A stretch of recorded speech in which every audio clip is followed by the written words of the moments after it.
There he is. My man. What's happening? Hey, Let me go ahead and... it remembered me. Of course I remembered you. No, the guest spot live. Oh.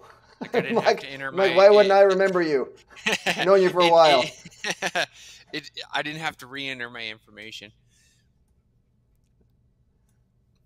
All right, just cleaning this up. Cool. We got this down. So clean. So, how are you? How are things? Good, man. I just cruising on, man. Just keep on keeping on. Yeah. Yeah, so my day today is going to be, I'm really focusing. I got to get some ads created. My thing is, what's holding me back right now is I don't want to just throw money at something and not have, I want to capture all the fruit that comes off the trees. So I'm mapping out my process, and I'm kind of following the whole AdWords process. Mm-hmm. So I want to set up some I guess what word am I looking for? I want to set up just some basic ads to push people to a webinar, but I also want to make sure that I have some retargeting set up, not just in Facebook, but also in Google Ad Network and YouTube and such, so that when they hit that first landing page, if they don't sign up, it's going to retarget them for the next 30 days. So that's my project right now. Here's something to think about, where what I would suggest for you is to just plug in the Google tracking on it, because the Google tracking, you can build your audience. You can go back, like, I want to say like 560 some days. Yeah. So you don't necessarily have to be doing, like, having those ads up first and still getting the tracking component of it. So what you're saying is that it doesn't matter. I can always go back, hindsight, as long as Google's in that landing page, as long as it's firing, because I can just go back 2 years and You can go back. Yeah. I didn't know that. So that's something I just learned. This is the imperfect action, kind of concept, right? Like, don't have that one thing holding you up from getting this one thing going. Yeah. So that was something that I implemented early on. I implemented it and I was like, man, this is awesome. I can go back 2 years and still get that entire, like, anybody still get that who's ever data. Engaged. Are you doing the Google Ad Network? Are you doing pay-per-click and? I have a little bit, but not. I'm still very Facebook and TikTok right now. TikTok. Yeah. That's interesting. It's like 2012 Facebook. And I talk to agents about TikTok, because that's the hot new thing right now. But when I talk to them, I believe the average age of a seller in the United States is 54. I think in Orange County it was like 57. I can't remember. Definitely north of 50. Yeah. And when I looked at the demographics of TikTok, the user base, 10% are over the age of 50. So when I was talking to agents, I'm like, look, if you want to get your message out, and you should really focus on the platforms of where your demographic is going to be. Not saying that TikTok's not important, because it is, because it's growing. You want to be everywhere. I said, but if you really want to get the bang for the buck, you should really go, work on TikTok, but don't put all your eggs in that basket. And and then the thing I did with Facebook is, like, just old people hang out on Facebook. I'm like, well, the interesting thing is that it's the old people who are buying and selling houses. So right. The So here's something that's cool that I think you'll like is TikTok or indexes on Google.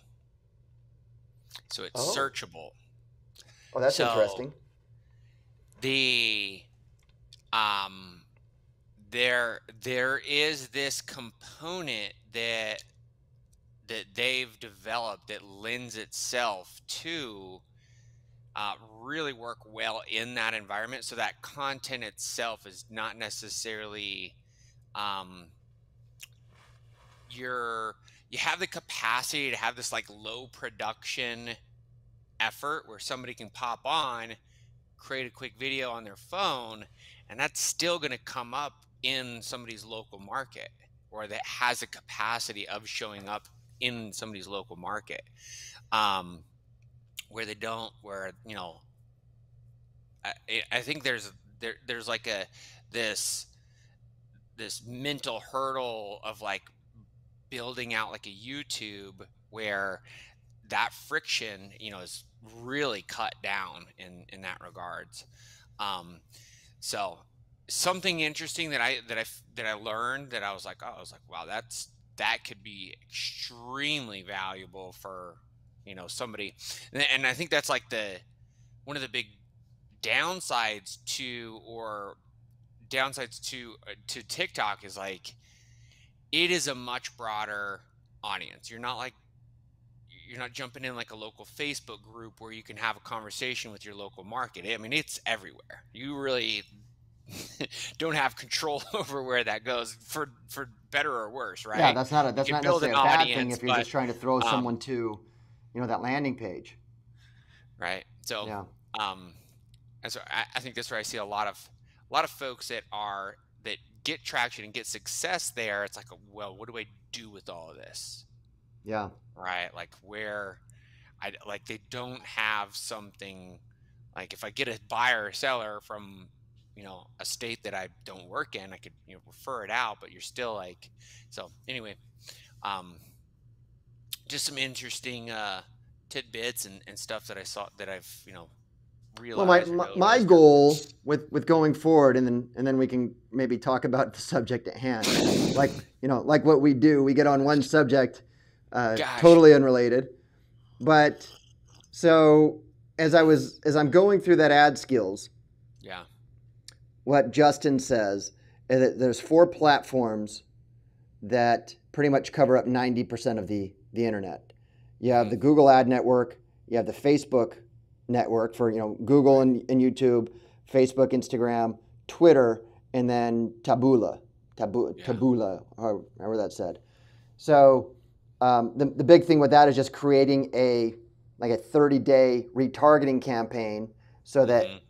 you're spending these ads, and these people who aren't converting, you're following them around using various different triggers to launch different campaigns at different points within a Right. 30-day span. And I just thought that was going back when I first got into the business, when classified ads were big, and I was spending probably $500 on a display ad per week, $2 grand Right. a month, and all it's doing is going out to a readership. I don't know if anyone's going to see it. I don't know if anyone's going to call me. I don't even know their qualifications, who they are, where they're at. So I'm looking at it like, wow. Number one, it's not going to cost me $500 a week. Right. Um, and number two is I'm only targeting people, showing the ad to people that have actually hit my landing page. Right. So I thought that was, Yeah, that agents should do this when granular it comes control is to, crazy. when they get a new listing, they should create a landing page for that property and offer a free deliverable, like download the free booklet, free property booklet, whatever it is, and Video walkthrough. yeah, yeah, QR download the code free the video walkthrough, video. or We'll have send you have the something video that hits walkthrough. that landing page, and then so their ads just sit there and follow them around for the next 30 days. Yeah. The it's that delicate balance of like, you know, um, you know, doing the work. I think for the most part, like a lot of agents and stuff, there's just like that technical component of it, this sounds great, or this would be super effective, but there's just not enough time in the day, right, to do it all. Well, and there's a And learning curve. yeah, I mean, you and I have been doing this for more than a decade, and if we looked and had this conversation on day one, back when we were looking each other on the other side of a cubicle, this isn't even something that we could do. We now have the understanding of how we could go about and put all of that together. right. But I think for the average agent, the average loan officer, they don't know that. That's not their thing. That's not their gig. Yeah. Which is why your do it with you service of what you're doing is, fantastic. Yeah, I think that so many people want to know and like to know stuff, but still just don't. Just the time to actually do it is just a huge hurdle. And where do they start? That's the thing. Right. They're just like, they know what they want to do. It's just like, but where is the starting point? Right. But yeah. Well, let's talk about buyers. Buyers. Let's talk about the show. So this came up because I'm going to Houston. I think I told you that. I'm going to Houston next week to do a training. And it's the training's on Market Watch, and it's a lot of the things about what's happening with rates, what's happening with payments, how do you adjust? But a lot of the things that I do is very catered towards getting the listing. Right. That's what I whoever the agent who has the listing controls the market. But one of the things that they asked me to do is have a segment that talks about how do you get the buyers off the fence. I'm like, that's interesting. Not a question I get all the time. Not because I'm so focused and centered on helping people obtain seller leads to get seller listings, because the activities that you promise the seller you're going to do to sell the house are the exact activities that people need to do to attract buyers. Right. But fast forward now, January of 2022, we were at sub 3% rates. What are we now? June 24th, when we're recording this, we're now at rates of north of 5.3, 5.5, close, depending on the program, closer to 6. So what do you think? What do you think some of the things is to get buyers off the fence? I think a lot of, there's one of the big things, it's like a non-negotiable is just simply affordability, right? So it's like they may want to get off the fence, but can they qualify for it? Right? That. Yeah, a lot of people, the fence, they don't have a fence to sit on anymore. Right. So there's been this so there's, that eliminates, it's just not even like if this can if this can happen, yes, I want it to happen, but can it happen type of situation where, can they even qualify to purchase that property now?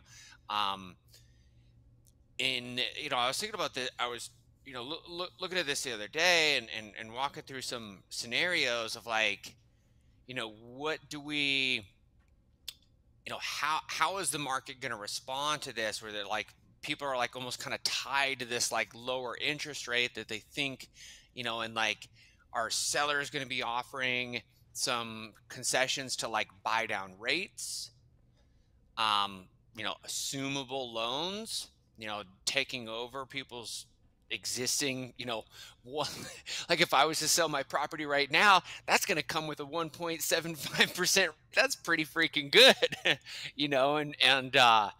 so what's that work? What are some creative, finance, like seller financing, like, what is that going to look like? So, I think there's some creativity that may come into the marketplace that can help encourage people over the fence there. But as far as like strategies concerned, I mean, what do you think? So I think you hit the nail right on the head. Affordability plays a big role. The fact that interest rates went up, you can't push somebody off a fence who's no longer sitting on the fence because the fence just dropped out from underneath them. Not everybody can afford to raise their mortgage payment by 32%. Most people are getting qualified. What is it, 38% debt to income ratio? There are some probably programs that are going up to 48. I think some other programs go up to 52% debt to income. So if you're already getting qualified at those ratios, given it a 3% rate, and now you're at a 6% rate, and now you have your debt to income, it goes 30% higher. People can't do that. So that's one.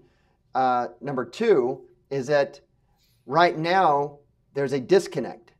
Buyers are feeling what's happening within the rate and how it affects their payments, but sellers have not come to reality with the only way to creative financing is one way, but the other way is that they have to lower their price. And we are starting to see that in the numbers. But there's going to be a time where there's going to be a crossroads where the seller comes down and the buyer's going up, and there's always going to be that crossroads. I don't anticipate that happening for several months because, if we say that things turn like a cruise ship, then the seller's perception is in like a little dinghy that's in the back being towed by the cruise ship. That's how long it's going to turn. One of the things I always talk to agents about is that you don't have a lead until you know somebody's why and their when. That's their motivation, number one, and how serious they are is based on the time frame. So I don't necessarily think that using the term, I don't like the term when people say, how do you push buyers off the fence? Because I think that's a very salesy thing to do. And I think that most people want to help their clients in what's in their best interests. And so I think it just needs to have that conversation on what is your motivation? If you can still qualify, why are you wanting to buy? And because you and I both know that whatever you say or whatever I say, whatever we tell them is not going to change their belief pattern. The only way that they have a chance of changing their belief pattern or what they want to do is by asking questions and having them walk through that mental process with themselves to come to that decision making. Is it the right time for you to buy?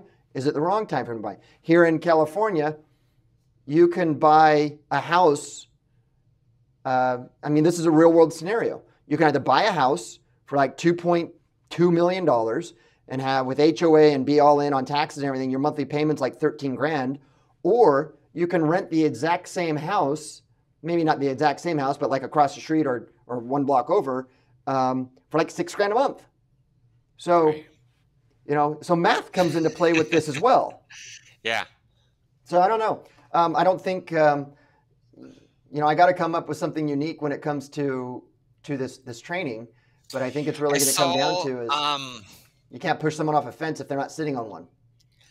Yeah, I saw a meme the other day, and it was like it was referencing like the last housing crash of like where people were getting mortgages at 6%, and they're like so and so they purchased at in 2008 at a 6% now has $500,000 of equity in their property. Right. Well, so and I think the challenge with that, and I hear similar things as well. I think the challenge with that is coming back to your affordability. Is number one, if we just assume that the consumer spends 100% of their income, California they spend like 150%, but let's just say a responsible adult they only spend what they make, and if that's already tapped out, 33% should go towards your payment. And then the extra, the remaining goes towards living, and hopefully you can put some away for savings. But I think a more realistic viewpoint is that, especially here in California, is that people are spending 50% or more on housing, and then the extra 50% on everything else. But now we have an inflation rate that's causing the cost of living going up, and we also have downward pressure on jobs, income, and wages. So the only way that pricing, I agree with people on their position of supply and demand, But ultimately, if you hit that glass ceiling and people just can't buy, they just can't afford it. Yeah. The only thing that can happen is prices have to go down. That's the only thing that can happen. I mean, that eliminates demand, right? Unless they come up with a 100-year mortgage, which Right, and that's we don't need to rule that out, because they did come out with that product during the Great Recession, that 40-year mortgage. So they came out with that ever so briefly. So, we can either lower prices or we can expand the timeline that has to buy. not been more prominent as of lately. Where, I mean, yeah, I get it, but yeah, that's like, how do you make that affordable on a monthly basis? Because people buy the monthly payment, right? That's it. Yeah, it is what it is. So that's it's what like, it is. so now they're, that's really the logical, the one band-aid to kind of help fix that or patch that over, but it's kind of kicking things down the road. So it's an interesting scenario. I was reading earlier today, the annual income required to purchase a median priced home in Massachusetts is $181,000. And you look at that stat, and you're talking about, like, okay, what's the national average for household income? That's just night and day, right? Yeah. So, like, affordability is just completely out of the window. Yeah. And completely unattainable. So really, it comes down to, you can't push someone off the fence. You have to have a conversation with them. You have to find out what their why is, and you really just have to start asking them questions so they can determine whether or not they can, if they can still buy, if they still want to buy. That's really the only option that you have. That's it. Yeah. And I think it's like there's a like a concerted team effort, I think, really, like, between like lending and real estate to help move transactions forward. I was starting to see some of it, like when inventory was like just decimated, just a few months ago, where there was like the perception of that everything was being paid for in cash. We saw the marketplace respond pretty quickly to come out with like all cash offers from a lender standpoint. Like they're like, man, we got to get competitive if we're going to win some of this business, where the bank is coming in and like making it, making their borrowers appear as they're coming in all cash, and they are legitimately paying cash for that, and then refinancing the home to the buyer. So it's like, how are these, how's everybody going to come together to make these transactions happen?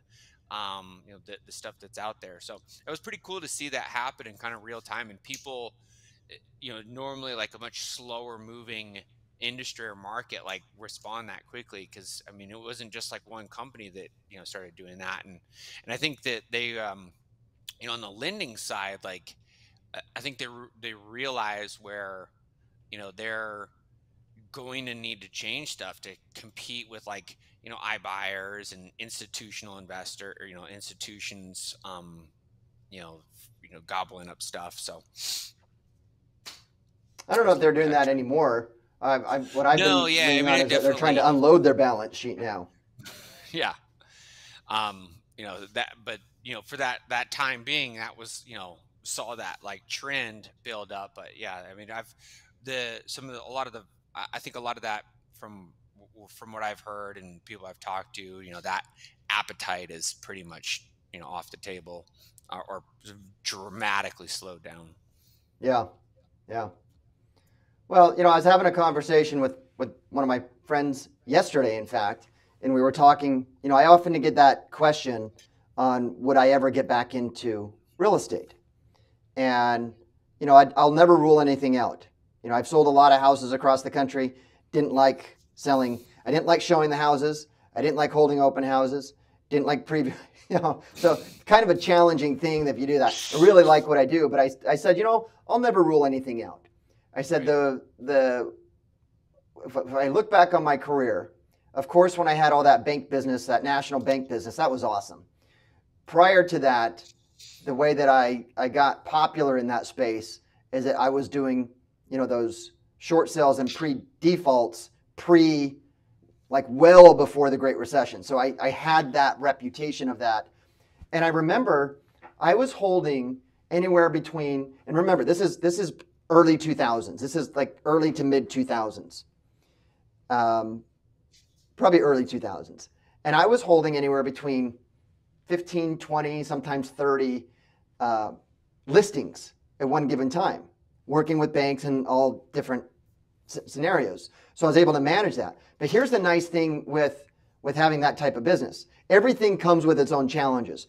But I had a seller who didn't care how much they sold it for. I had a seller who didn't care what my commission rate was.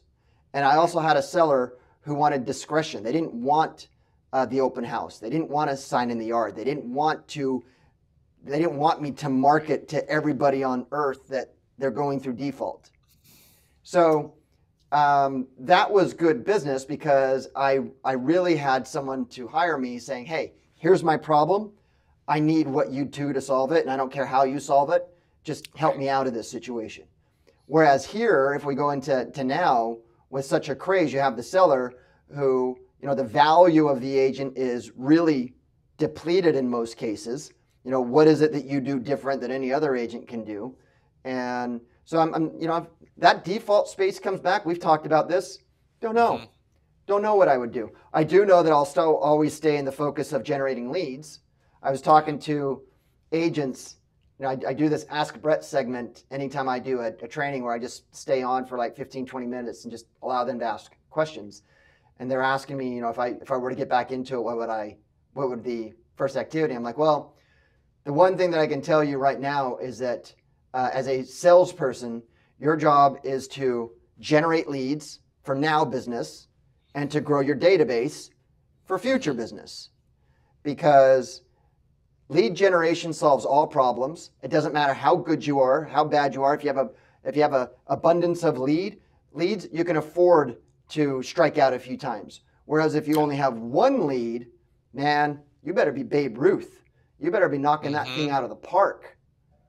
Especially if everyone's like us and your bills come due monthly, and you need to make sure that you can pay your bills monthly.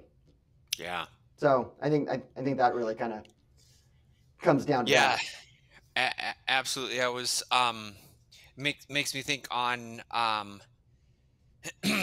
the kind of mental toll and pressure that not having enough stuff in your pipeline creates.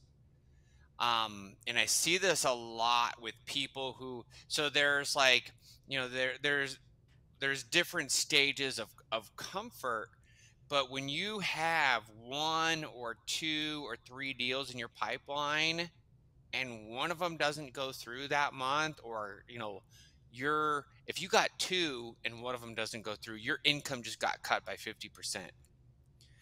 So, a lot of times when I'm talking with folks, it's like getting to this level where you have enough business going through that when one falls out or gets kicked down the road, like, you don't take that like mental hit, because I don't care who you are, if you lose 50% of your income on a month, that stings, and that takes, you may get, that may motivate you to work harder, but for most people, I mean, that is a lot of pressure. There's a lot of weight. There's a lot of stress that comes, you got family, you're trying to plan trips, like whatever it may be, like that's a heavy, heavy burden. Yeah.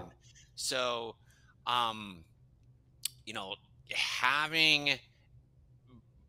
raising that, like the average amount just so slightly where you're out past that, like that little bit where it matters so much to be closing a deal. And the only way that comes is through having more people to talk to, period. Hard stop. Like Period. If you don't have enough people to talk to, you're never going to get to where you want to get to be.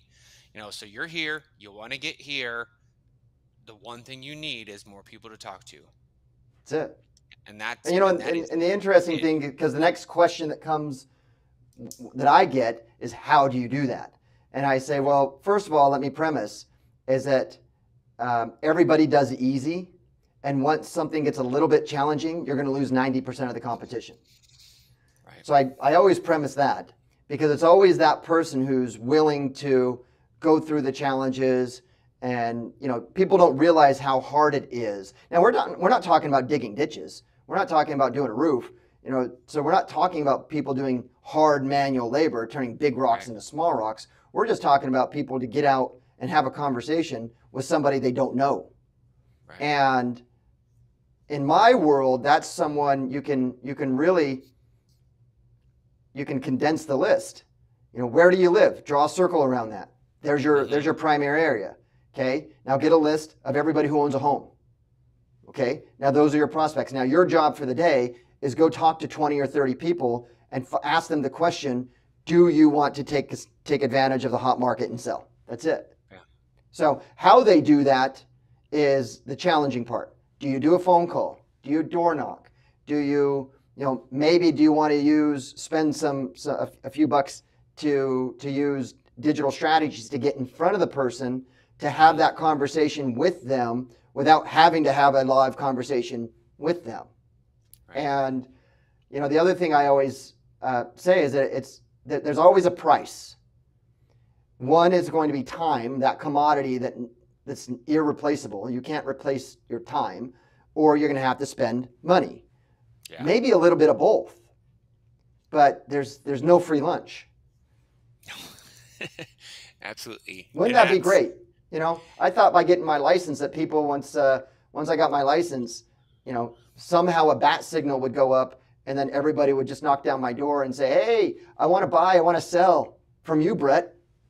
Right. And didn't happen. Right. So, yeah, you pay one way or another. You pay with your time or your money. And for most people, when they're just getting started, obviously, you have to, you know, it's your time, and that's just the nature of how it typically, you know, that typical process, where it's not, because they don't have the money. Has the luxury of coming in and having somebody bankroll their, you know, to kick off their career. So, you know, having those low cost strategies and stuff. We one of the things and it's been a long time,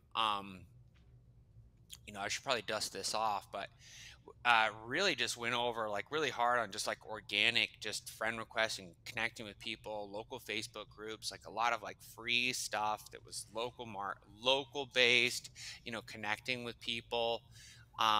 That's, you know, really effective.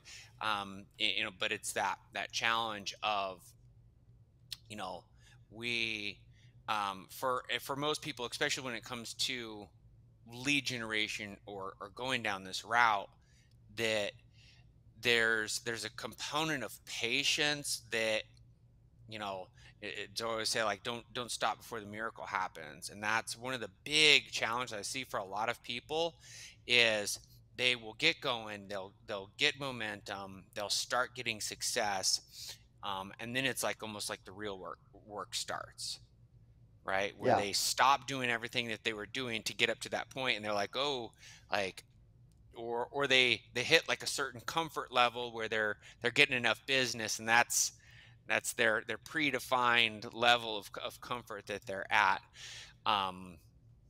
And it's pretty interesting to see that happen kind of like at scale. Like, well, and that's where the whole roller coaster comes in when it comes to, you know, both mortgage, all salespeople. They typically go on a roller coaster.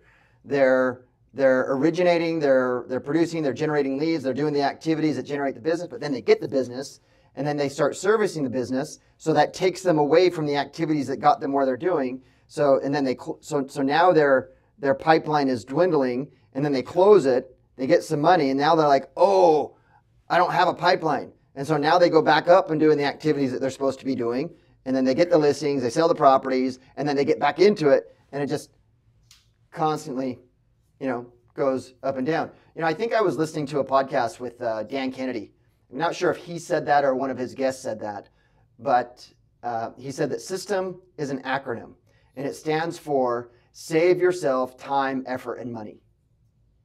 And that's where the systems come into play. Is, I think what's sad is for salespeople, they're getting into a business, and most of the sales training, and I think we've talked about this before, most of the sales training is the same sales training they were doing 40 years ago. It's knocking on doors, it's telephone calling, and like you say, the problem is with it is that it works. Right. But nobody is showing them that, well, except maybe for you and I talking, nobody's really sharing with them that there's other ways to generate leads. You don't have to be the person who's, lead generation takes the most time. And you don't have to be that. You can have systems set up. You can outsource the lead gen. You typically can't do the lead follow-up and conversion. But if somebody just took their business and they created different avenues of lead generation, and all they did was just stay in the lead follow-up and the lead conversion frame, they wouldn't have those roller coasters. This is a big thing that I see a lot of times. Once the bottleneck of leads is solved, follow-up is the next bottleneck. Typically when I go through this with folks is like, first bottleneck every time without question, it's leads, right? If you are past that bottleneck, then the next bottleneck is conversion, nurture.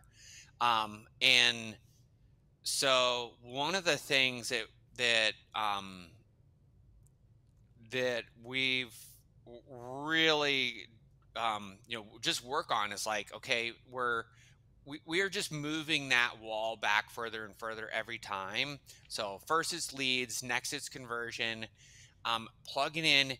Like probably one of the best things for people to do is have somebody dedicated to handling all of the inbound leads, and being there. And like, if this is like an inside sales agent that's that's trained specifically on just engaging and scheduling appointments. I mean, it can be as simple as that, but that's going to be like such a big next needle mover for most everybody, when their lead situation is solved. Yeah. And that's yeah. But to your point, step one is we have to create the leads for you to have that next problem. Yeah. Let's not try to solve that next problem until you actually have that problem. Let's figure out generating leads. I was last weekend, I think I told you, no, weekend before that I went to the beach, and we were right there at Newport, and they have the pier, and they always have those fishermen out there. And I was watching this guy, he's walking down the pier, and he had to have like 10, he had a lot of fishing rods. He had like 12 fishing rods. And I'm thinking to myself, I'm watching him set up, and he puts bait on, he casts it out, he sets his pole down, how it just props up. And then he gets the next one, he puts his bait on, casts it out. He did that for all of them. And then I just had this aha moment. I'm like, this guy is doing the same thing that we talk about with leads. He has 12 lines out there, because if he only had one, right, he may or may not catch a fish. But if he has 10 or 12, and he casts them out, chances are he's probably catching a fish or more that day, right? And I just thought that was exponential results, or this parabolic versus just linear, where it's like. So don't just have one ad. Don't just have one lead generation source. Have a dozen. Throw out a dozen fishing lines. You're going to get bites on some. You're not on others, but at least you'll get something that day. So I thought that I was, Brett in my moments where I'm like looking and I'm like, write that one down. Yeah, that's awesome. One of the things that I try to help folks focus on, and because we can, it's very easy to, um, get that like shiny object or like spread too thin, is really focusing on one channel. And at least if, in regards to like paid traffic, is just focusing on one channel, getting one channel converting, and that And then process add. dialed in before moving on to anything else. And then before moving on to anything else, getting that next bottleneck of that solved where you don't turn that off. Because, and that's typically where like the ISA or somebody that's going to handle the lead conversion comes in, because quite often what we see happen is people will fix that problem, they'll get a channel going, and then they're going to want to do the next thing. But in order to do the next thing, they have to turn the first one off so they can focus on the next thing, or Yeah. shift all that energy. And we lose all of that effort and momentum that we put in place there on that first channel to go to something new, to try to figure that out or crack that code, or dive into that, and stop the, and stop all the efforts that was initially invested to get that going. So Yeah, so I guess the good part of going back to my epiphany with the fisherman, there's no way he's going to have all those poles and he's just going to cast them all at the same time. right, He'll probably end up throwing most of them into the water. all So he had to tangled take up one, he had to bait it, he had to cast it, he had to set it up, get that one good before he moved on to the next one. Yep. And going back even further, he didn't start out with a dozen rods. He probably, when he started out as a fisherman, started out with one. And then he went to two. And then he went to three. And then, Wait. I just saw him last week walking up. I didn't see his last year or 2 years. My guess is that somewhere down the road, he only had just one rod that he was fishing with. And then he had an epiphany. He was like, you know what? I'm going to try 2 rods. And then he started getting enough fish and maybe started selling some of the fish so he could buy another fishing pole. Tell you what, man, this guy had a lot of rods, but typically every fisherman out there, they don't just have a single rod. They have multiple rods. And when you see their little open cooler, they have multiple fish. And everybody's fishing off this pier. It's like real estate. Everybody's fishing off the same pier, and they all have lines in the water. So when you collectively add it, there's got to be like 50 lines in the water at any given time. And you're looking at all this fish that's being caught. You're like, wow. There you go. Yeah, and then you add in how much fresh fish is at the grocery store. If you like fish, and like, I can't cook fish. I like fish. I can't cook fish. Nor would Dana let me cook it probably inside the house anyways, just because of the aroma. But there's a lot of fish being caught. There's Yeah. God, that's a good analogy. That Really good. Go fish for leads. That's my new one. Go fish for leads. Lead generation, man. Solves everything. Generation. So I had a chat with a client yesterday. We were digging into some stuff, and he was like, how, okay, I'm getting a lot of leads. Like, how do we make them better? Guys, sub $2 for purchase leads. You're running 2 campaigns. He's about $7 per divorce lead. Seller. This guy's a mortgage guy? Yeah, he's a mortgage guy. Doing 2 different campaigns, generating seller leads, divorce leads, which is a seller. He gets that over to his agent. But then also buyer leads that coming in sub $2. And he was talking about how do I make these better? And so I start going through like this list of things that could do to make them better. But then we open up, and take a look, behind the curtain at everything, and he's not calling the leads. Huh. Okay. You know. What's he doing with them? Well, Does he at least have a follow-up campaign? Does he have something? Yeah, absolutely. Like there's automations, so there's people that are like responding saying, "Hey, yeah, I'm free for a call." Oh, but he's not responding after that. And then like, so it's not only not calling but not responding. Oh, Um, I'm like, "Well, I think we've identified our way to improve our leads," and had this moment of every lead's a bad lead if we don't call it. and he's paying $7 for each one of them. Those are the divorce ones, Oh, and that he's I yeah. but and those ones are just getting routed over to an attorney and an agent like Okay. immediately. So there's no like, So he's doing that as a value to strengthen that relationship to get the mortgage business yeah, on something else by real delivering them these types of estate, leads. or getting rid of, they got to sell that house or refinance and pull cash out, or maybe sell that house and go buy two more houses, however that might look. So I mean, that's obviously like really solid strategy, I think, for just way things may be, but I'm talking more about just, I mean, just on the purchase stuff. It's like every lead's a bad lead if we don't call it. Hard to Yeah. stop. Like we Yeah, if you're can't not going to call him, you might as well just pull the fishing rod out of the water. we can't we don't need to solve a problem we don't He's have. catch and release. He's just doing it for the lead generation sport. Yeah, He just totally. catches Yeah, it, throws it back in. I'm just a sport fisher, just checking it off.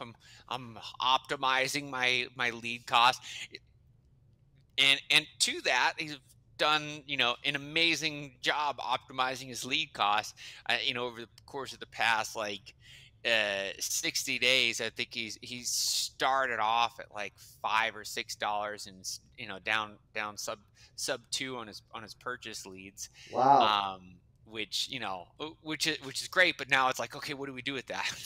Going back to that original subject that we're talking about with buyers, and now that we kind of went on to this subject, now that I'm thinking about it, one way that you can, I don't like using the term push people off the fence, is finding people who are ready to buy regardless of the rates. So, don't work with those existing buyers in the market who were at one time approved for $1 million and now lost their approval down to $650. Don't work with them. Find that new person that hasn't looked at the $1 million prices. And, what was that champagne taste on a beer budget? Right. Now they're on a beer budget. So if they created a video, if they created content and delivered content and got that out for lead generation, and they started talking about with the new environment where things are at, and you're attracting those leads there, that's probably the play that you want to go to. Because these people who have been in the market, who now are looking at things that are in a totally different price range, right? A lot of them aren't going to buy. And it really has nothing to do with wanting to buy. One of the things I often say is that you can't rebuttal a condition. Look, they can't afford it. They lost their loan. They don't have the liquidity to bring in the difference. It doesn't matter if the seller buys down the rate, right? Because it's gone so freaking high that even a buy down keeps them out of their qualification, right? So that probably sounds like what your guy's doing. He's attracting the new business. Yeah. Generating the new leads. Yeah, it's definitely, and so much of that, like, and I think it's really kind of like, is going off of what you're saying there is just a lot of it is, with that, especially with that type of volume and cost, it's really just quickly sorting through those people, where you at, like you mentioned earlier, what's your why, and what's your time, figuring, and then going from there, navigating that, and I think you're spot on with like the people who are in the market, who were really actively looking. I mean, there was a point in time where there was like buyer fatigue where people are making offers, right, and not getting anything. And it's like asking, asking a girl out on a date. Like, how many times are you going to ask, and how many times are you going to get rejected before you stop asking, right? It's like there's most people only have so much in them to Take so you much know rejection. before they're like, okay, like, I can take a hint. Maybe now is not the right time. I'm going to take a step back and think about what I'm doing, and maybe analyze some different options or whatever. And so Yeah, that's real. that's real. As far as sellers, we were talking about this. So same thing. But in a hot market, during the Great Recession, everybody was going after the 3 Ds: death, divorce, and default. Everybody was. Hmm. But when the market got good, it seems like this consistent business, it's not the prettiest of business, right? There's a lot of work that goes into it. But, Yeah. your one guy's going after divorce. That's fantastic. You ought to add the other 2 Ds to it: death and default. Yeah. Some of these people who are in default, well, they probably can't refinance. Hence the term being in default. I'd be surprised. These banks are pretty are getting pretty creative with some of their financing They have to. options. They have to. I'm thinking they'll probably come out with that 40-year mortgage product again. Yeah. Maybe even longer. Who knows? But I think that they're gonna, in order to they're not gonna bring down affordability. Well, they're not going to be able to bring down inflation, and I don't think that where prices are at are going to have a reversal. I think wherever we end up, if in fact they get it solid, the prices are going to stay there. So it's not that we're going to reverse back to what it used to be. I mean, otherwise, why are we not at 25 cents a gallon of gas and instead of 7? If we could reverse it, if we can reverse that, let's go back to 25 cents as opposed to $4 or $3. Right. And it's not like, I mean, you can't, there's like you can't just fix supply with, the cost of goods. No. That's just not, like, you can't just go, the cost to build doesn't support, what. Yeah. You know what they had to do? They just ought to make inflation illegal. That'll just take away. There goes the problem. Done. Fixed it. Just press the button right there. That was easy. The easy button. Fixed. That was good. Cool. Well, heck, man, I think we're at that 53-minute mark. Cool. Anything you want to say as parting words? Good, man. Yeah. So we did. That was good. So let me go ahead and